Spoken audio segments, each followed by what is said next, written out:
सवाल पहला है, इसमें 3 भाग हैं। पहला सवाल देखिए, ऐसी 2 संख्याएं ज्ञात कीजिए जिनका योग 27 हो और गुणनफल कितना हो? ऐसा सवाल पहले आप कर चुके हैं। जब 2 संख्याओं का योग अगर कोई संख्या होती है तो हम एक संख्या x मान लेते हैं और दूसरी संख्या क्या होती है? वो संख्या माइनस x। तो जैसे 21 नंबर के पहले भाग में देखिए आप, हम लोग मानेंगे, माना पहली संख्या बराबर x, तो ऑटोमेटिक जो हो जाएगी दूसरी संख्या कितनी हो जाएगी बताइए? बोलिए भाई। 27 माइनस x। क्यों? क्योंकि दोनों संख्याओं का योग कितना है? उसके बाद आपको लगा देना है प्रश्नानुसार। क्या लिख देना है? प्रश्नानुसार। दोनों संख्याओं का गुणनफल कितना हो जाता है? 182, यानी x इंटू 27 माइनस x बराबर 182। सरल कर लेंगे, पाठांतर करके गुणनखंड कर लेना, हल कर लेना। समझ गए? हो जाएगा। सवाल नंबर 2 इसी का देखिए, 2 क्रमागत धनात्मक पूर्णांक ज्ञात कीजिए। तो 2 क्रमागत धनात्मक पूर्णांक आप जानते हैं, x कामा x प्लस 1, x कामा x प्लस 1, ऐसा मानते हैं। और प्रश्नानुसार इनके वर्गों का योगफल कितना है बताइए? 365। तो हम लोग मानेंगे, यहाँ पर देखेंगे, माना 2 क्रमागत संख्याएं, माना 2 क्रमागत संख्याएं बराबर x कामा x।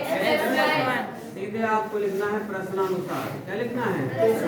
प्रश्नानुसार इनके वर्गों का योग, मतलब x का वर्ग प्लस x प्लस 1 का होल स्क्वायर बराबर 365। आगे सरल कर लेना, पाठांतर कर लेना, गुणनखंड बन जाएगा, हल कर लेना। ठीक है।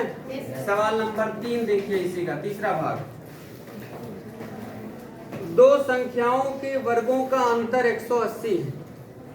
2 संख्याओं के वर्गों का अंतर 180 है। छोटी संख्या का वर्ग बड़ी संख्या का 8 गुना है। दोनों संख्याएं ज्ञात कीजिए। चलो ठीक है, इसको देखिए थोड़ा सा, यहाँ पर लिखते हैं।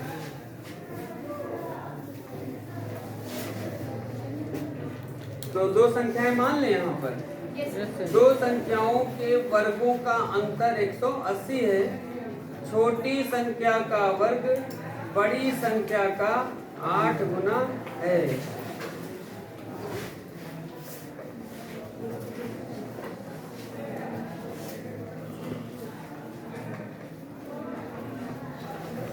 माना, यहाँ पर लिखिए, देखिए छोटी संख्या और बड़ी संख्या की बात करी गई है ना, तो यहाँ पर आगे देखिए, छोटी संख्या का वर्ग बड़ी संख्या का 8 गुना। मान लीजिए, माना छोटी संख्या बराबर x, माना छोटी संख्या बराबर x तथा बड़ी संख्या बराबर क्या मान लें? y। तो शर्त क्या बनती है बताइए? शर्त ये है, दूसरी वाली है, छोटी संख्या का वर्ग शर्त है। फर्स्ट शर्त इसको लिख लेते हैं, छोटी संख्या का वर्ग मतलब x का वर्ग, ठीक है, बराबर छोटी संख्या का वर्ग बड़ी संख्या का 8 गुना है। ये 8y के बराबर है। समझ रहे ना? x का वर्ग जो है 8y के क्या है? बराबर।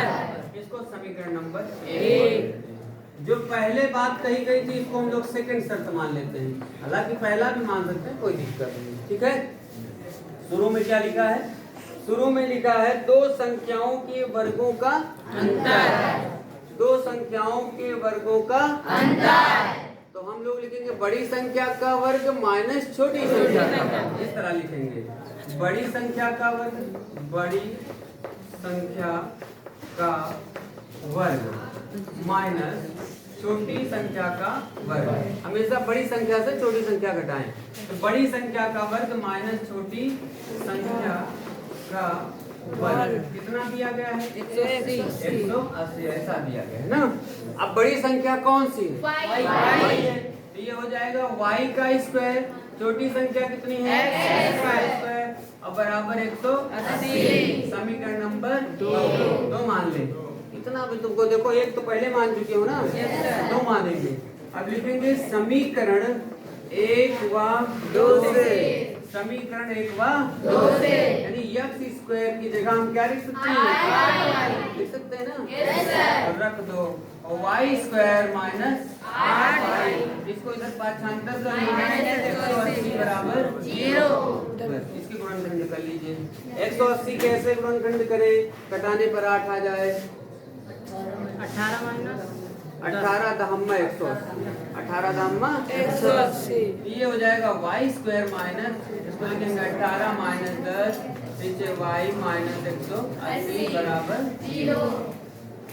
y² minus 18y minus plus 10y minus 180 बराबर 0।